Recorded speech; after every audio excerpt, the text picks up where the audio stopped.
رات کی قسم جب وہ چھا جائے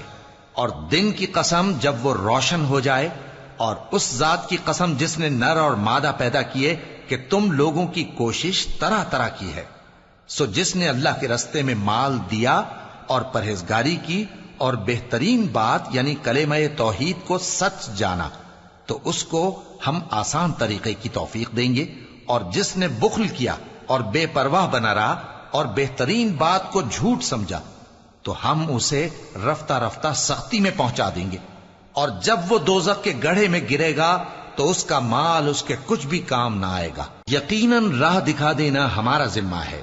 اور بے شک آخرت اور دنیا ہماری ہی ملکیت ہیں۔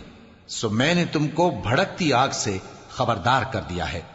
اس میں وہی داخل ہوگا جو بڑا بدبخت ہے، جس نے جھٹلایا اور منہ پھیرا، اور جو بڑا پرہیزگار ہے وہ اس